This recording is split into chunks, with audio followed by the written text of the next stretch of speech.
Transmedia forum आपका स्वागत करता है। तो आज दिल्ली के मुख्यमंत्री अरविंद केजरीवाल जो जेल से काम कर रहे हैं, 1 अप्रैल 2024 को वो दिल्ली की तिहाड़ जेल में ईडी द्वारा पकड़ लिए जाते हैं और ईडी द्वारा दिल्ली की तिहाड़ जेल में भेज दिए जाते हैं। मनी लॉन्ड्रिंग जो कि दिल्ली का फेमस लिकर केस है, शराब घोटाला, मनी लॉन्ड्रिंग केस में इन्फोर्समेंट डायरेक्टर उनको पकड़ लेती है।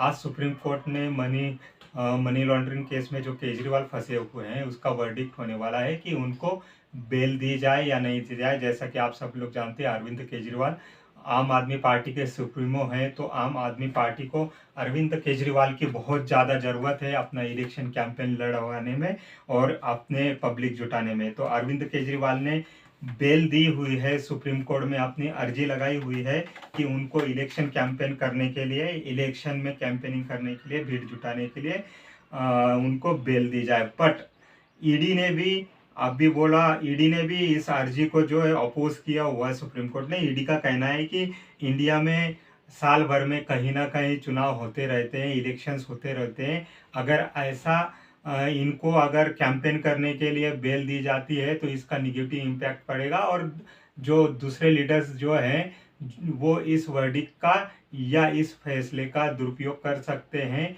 और फ्यूचर में कहीं भी इलेक्शन कैंपेन हो रहा है तो उसका रेफरेंस देके बेल ले सकते हैं और जेल से बाहर आ सकते हैं। ये तो आज की फर्स्ट न्यूज़ है। आप देखना होगा कि सुप्रीम कोर्ट बेल ग्रांट करता है कि नहीं अरविंद केजरीवाल को। दूसरी रिपोर्ट ये है कि पाकिस्तानी प्रेमी इंडिया में जो वो फिर से जाग उठे हैं। जी हाँ, मणिशंकर अय्यर, जिनका कि पाकिस्तान प्रेम जग जाहिर है, उन्होंने बोला है कि पाकिस्तान न्यूक्लियर नेशन है, उनके पास न्यूक्लियर बॉम्ब है और एक सोवरेनियन स्टेट है, एक स्वायत्त देश है। तो भारत ने उनसे ज़रूर बात करनी चाहिए और पाकिस्तान की इंटीग्रिटी का रिस्पेक्ट करना चाहिए।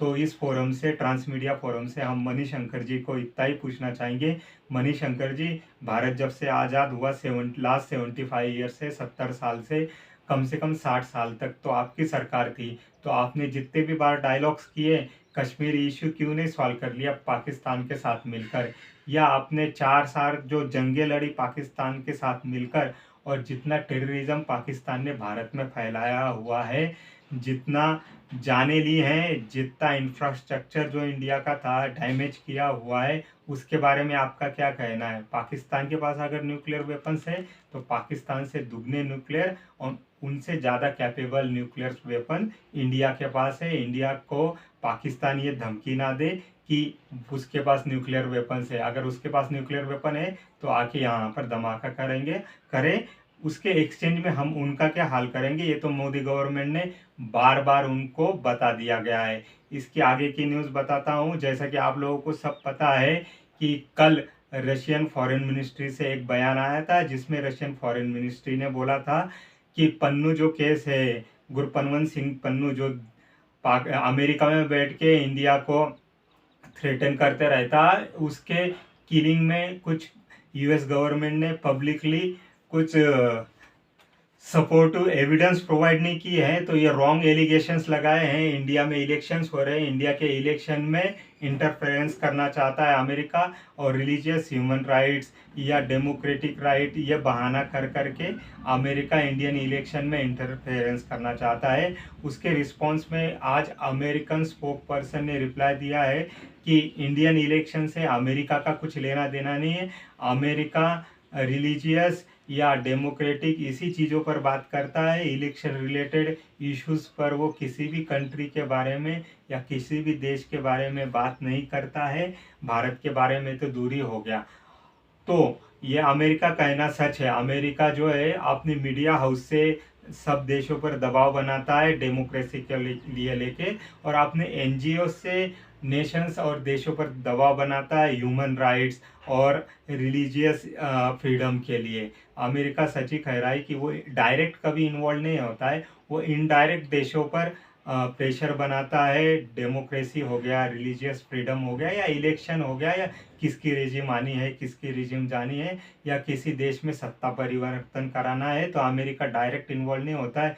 सीआईए, एफबीआई या उसकी जितना भी मीडिया हाउसेस हैं या उसके जो भी सोशल मीडिया प्लेटफॉर्म है, वहाँ सब पर जाके इनडायरेक्ट अमेरिका उस स्टेट पर, उस देश पर दबाव बनाता है और उन देश के लोगों का माइंड सेट चेंज करवाता है और अपने मन मुताबिक उन लोगों से रिजल्ट पाने की, उस देश से रिजल्ट पाने की कोशिशें करता है, ट्राई करता है कि उस देश को इन्फ्लुएंस किया जाए। दूसरा जो है, यूएस ने इस एलिगेशंस को रिजेक्ट कर लिया है कि ना भारत के इलेक्शंस में यूएस इंटरफेरेंस कर रहा है। उसने एक्स वाई जेड, मैंने अभी जो रीजंस बताए वो सारे रीजंस गुनाए। उसके बाद साउथ चाइना सी में एक नया क्वाड बन रहा है, उसके बारे में आपको पता ही होगा।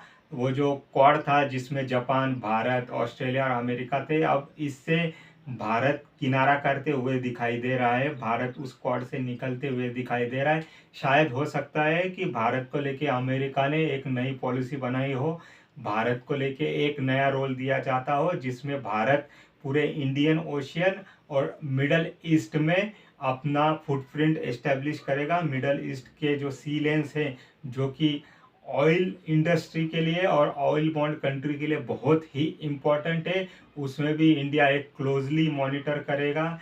यूरोप के लिए इंडिया बहुत बड़ी मार्केट प्लेस है, अमेरिका के लिए भी बहुत बड़ी इंडिया मार्केट प्लेस है।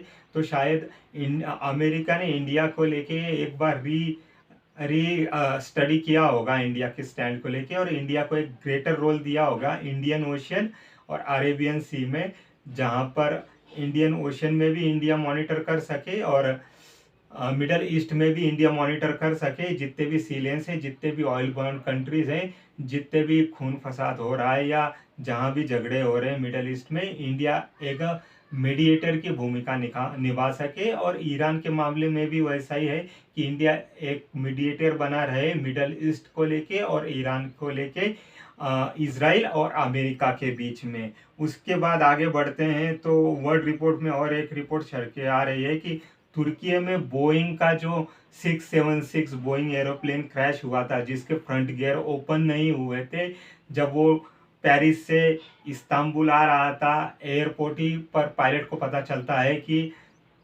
एरोप्लेन के फर्स्ट गियर जो है वो ओपन नहीं हो रहे, लॉक हो गए हैं। तो वो कंट्रोल टावर से कांटेक्ट करता है, कैसे तो करके मशक्कत करके सेफली लैंडिंग करता है, ज़ीरो कैजुअलिटी होती है। बट अब तुर्की अथॉरिटीज़ ने इसकी एक पैनल बैठा दिया है इसकी इंक्वायरी करने के लिए कि ये इंसिडेंट कैसे हुआ। उसमें तो भगवान का शुक्र है ज़ीरो इंजरीज हुई है, कुछ कैजुअलिटीज़ नहीं आई है, बट तुर्की की तरफ से पैनल एक गठित कर दिया है कि ये इंसिडेंट क्यों हुआ और किस लिए हुआ। ये सब हो रहा है। और आखिरी वाली जो न्यूज़ है वो न्यूज़ बहुत ही आपके लिए मस्त न्यूज़ लाया हूँ। इंडियन डिफेंस मिनिस्ट्री ने बोल दिया है कि अगले 2025-26 से वो लोग जितना भी बाहर से इंपोर्ट किया जाता है था एम्यूनेशन इंडियन आर्म फोर्सेस के लिए, उसको ज़ीरो आउट कर देंगे।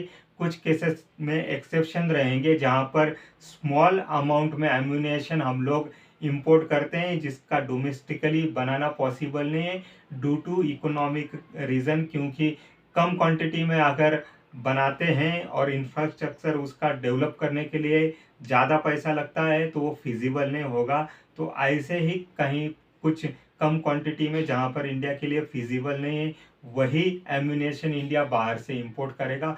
बाकी सब एम्यूनेशन इंडिया डोमेस्टिकली डेवलप बनाएगा, डोमेस्टिकली उसका मैन्युफैक्चर करेगा और एक्सपोर्ट की भी पॉसिबिलिटीज़ वो जो है वो एक्सप्लोर करेगा कि कहीं और भारत के बाहर भी एक्सपोर्ट कर सके एम्यूनेशन। जैसा कि मैंने फिर से बार बार दोहरा रहा हूँ कि जितने भी इंडिया के प्राइवेट फर्म्स हैं वो डिफेंस इंडस्ट्री को लेके इंडिया के बहुत ही इंटरेस्ट शो कर रहे हैं, जैसा कि टाटा, अडानी, रिलायंस, भारत फोर्ज, एल&टी या लोकल मैन्युफैक्चरर जितनी कंपनियां है वो इंडिया के defence partner, as a defence partner DRDO के साथ जुड़ना चाहती हैं, इंडिया के डिफेंस प्रोजेक्ट में बूस्ट देना चाहती है, लोकल मैन्युफैक्चरिंग में बड़ा ही योगदान देना चाहती है और मेक इन इंडिया कैंपेन के अंदर ही इंडिया में डिफेंस के लिए एक global setup, eco setup establish करना चाहती हैं, ताकि वो मिडल ईस्ट, अफ्रीका और साउथ ईस्ट कंट्रीज़ हैं जहां पर चाइना के साउथ चाइना सी में डिस्प्यूट है, उनको भी आर्म्स कर सके, उन पर भी अपना मार्केट मार्केट बना सके और वहाँ पर अपना अर्निंग कर सके। इसलिए ये डिफेंस